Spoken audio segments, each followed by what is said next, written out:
So this is going to be great for hip work, right? The hip that's working is actually the standing leg. You're going to need a band that's going to allow you to do some lateral pull or distraction. You can use this for helping you with the balance. On the standing leg, you want to use the tripod stance, right? Heel, big toe, small toe. Toes are coming up. I'm loading this side. You can hold, and then you're going to do drives on this, and you want to come up to 90. Now you want to do this at least 5 repetitions, and you're going to drive that knee forward and back. In this case, you're going to have the stabilizers working really nicely. Okay, that's your first one out of a series. Well done.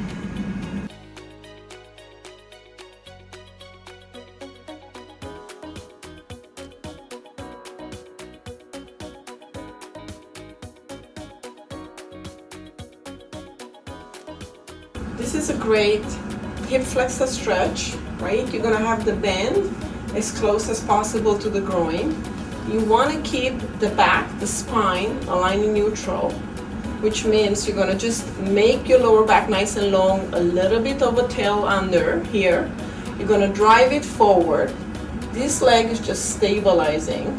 Once you feel that your hip is nicely opening, you can add a side bend here. So I'm gonna go up first, and then you're gonna do a slight side bend through the ribs while keeping your hips facing forward. It's a really amazing stretch. You can do 1 minute hold. Also, when you're doing that, the back leg, the foot would press down onto the mat.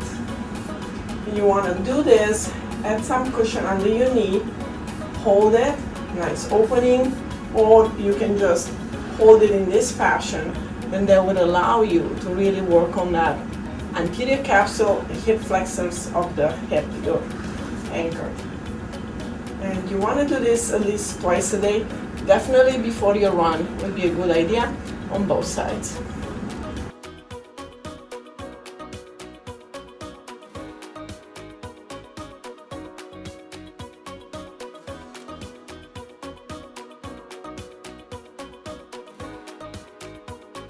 This is one of my favorite exercises because it does such a wonderful work for your hip rotators.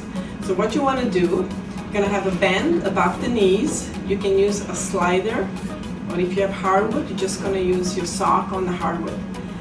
First thing you're going to do, you're going to drive your hips back.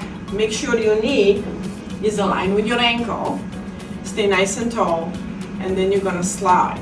This is the side that's working, the side that doesn't move.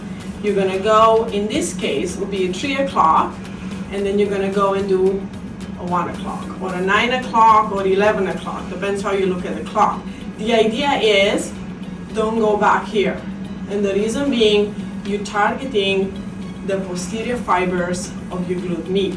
You wanna do at least 30 repetitions. I'm light here, posterior drive. This is how it looks from the side. You wanna do that posterior drive. Make sure your knee doesn't drive forward. Good luck with this.